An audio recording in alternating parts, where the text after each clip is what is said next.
నేను digital currency report ప్రధానమంత్రికి ఇచ్చినప్పుడు వారిని ఒకటే రిక్వెస్ట్ చేశాను.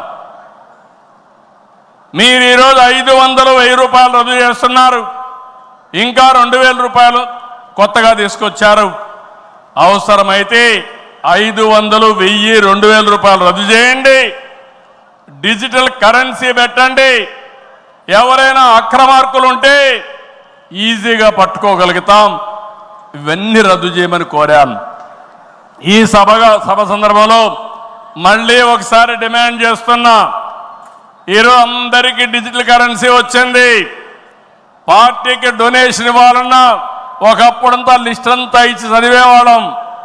ఇప్పుడు నేరుగా మీ ఫోన్ ద్వారా పార్టీ అకౌంట్లోకి డబ్బులు చెల్లించే పరిస్థితికి వచ్చారంటే ఈ 500, 1000, 2000 రూపాయల అవసరం లేదు. రాజకీయాల్లో డబ్బులు పంచే అవసరం ఉండకూడదు. ప్రజా సేవే పరమావిధిగా చేసుకుని మనం పనిచేస్తే ప్రజలు మనకు ఓట్లేస్తారని చెప్పి కూడా నేను మీకు తెలియజేస్తున్నా. మీరు నాతో ఏకీభవిస్తున్నామంటే అన్ని పెద్ద పెద్ద నోట్లన్నీ రద్దు చేయాలని గట్టిగా చప్పట్లు కొట్టి హర్షాన్ని, ఆమోదాన్ని తెలియజేయండి. అప్పుడే ఈ దేశంలో పూర్తిగా అవినీతి పోతుంది. దీనికి కూడా మనం శ్రీకారం చుడతామని చెప్పి కూడా నేను మీకు తెలియజేస్తున్నా. మనందరి విధానం అన్ని ప్రాంతాల అభివృద్ధి, వెనుకబడిన ప్రాంతాలమైన ప్రత్యేకమైన శ్రద్ధ, ఉత్తరాంధ్ర పైన ప్రత్యేకమైన శ్రద్ధ పెడతాం. అమరావతి పూర్తి చేస్తాం. రాయలసీమ అభివృద్ధి మన బాధ్యత. సమగ్ర అభివృద్ధి మన విధానం. అయితే వెనుకబడిన ప్రాంతాల అభివృద్ధి పైన ఎక్కువ ప్రాధాన్యత పెడతాం. సాగునీరు ఇవ్వడం ద్వారా సీమలో స్థితిగతులు మార్చాలని మొదటి సంకల్పం చేసిన వ్యక్తి ఎన్టీఆర్. అభివృద్ధి దూరదృష్టితో కడప, కర్నూలు, అనంతపురం జిల్లాల్లో ఫ్యాక్షన్ అంతం చేశాం. తెలుగు గంగ, కేసీ కెనాల్, హంద్రి నీవా, నగరి గాలేరు, ముచ్చుమర్రి ఈ ప్రాజెక్టులు పూర్తిగా చేపట్టింది, పూర్తి చేసిన పార్టీ తెలుగుదేశం పార్టీ. రాయలసీమ ముఖ చిత్రాన్ని మార్చిన పార్టీ తెలుగుదేశం పార్టీ.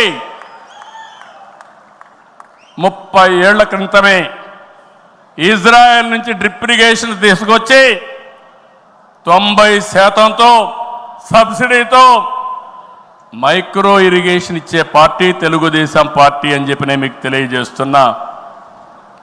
పోయిన 5 ఏళ్లలో చూస్తే ఒక్క పైసా ఇరిగేషన్ ఖర్చు పెట్టలేదు. అదే 14-19లో 12,000 కోట్ల రూపాయలు ఖర్చు పెట్టాం.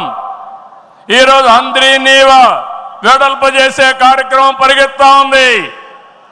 ఈ సంవత్సరమే పూర్తి చేసి మళ్ళీ చివరి భూములకు నీళ్లు ఇవ్వాలనే సంకల్పంతో ఈ ప్రభుత్వం ముందుకు పోతున్నాం. ఈరోజు రాయలసీమ రైతుల్ని ఇంకా బలోపేతం చేయడానికి పోలవరాన్ని పూర్తి చేస్తున్నాయి. ఇంకొక పక్క పోలవరం బనకచెర్ల ప్రాజెక్టుకు నాంది పలకబోతున్నాం. కడప జిల్లా కొప్పర్తి, కర్నూలులో ఓర్వకల్లు ఈ 2 కూడా పారిశ్రామిక వడలుగా తీర్చిదిద్దుతున్నాం. రాష్ట్రంలో 5 రతన్ టాటా ఇన్నోవేషన్ హబ్బులు ప్రారంభిస్తున్నాం. మెయిన్ వచ్చి అమరావతిలో ఉంటే విశాఖపట్నం, రాజమండ్రి, విజయవాడ, తిరుపతి, అనంతపూర్ కేంద్రాలుగా 5 జోన్లో 5 పెట్టి ప్రతి ఒక్క కుటుంబంలో ఒక ఆంట్రప్రెన్యూర్ని ప్రమోట్ చేయాలనే సంకల్పంతో ఈ ప్రభుత్వం ముందుకు పోతా ఉంది. అన్ని ప్రాంతాల అభివృద్ధి కావాలి, అందరు వ్యక్తుల అభివృద్ధి కావాలి. వెనుకబడిన ప్రాంతాలపైన ప్రత్యేక శ్రద్ధ పెడతాం.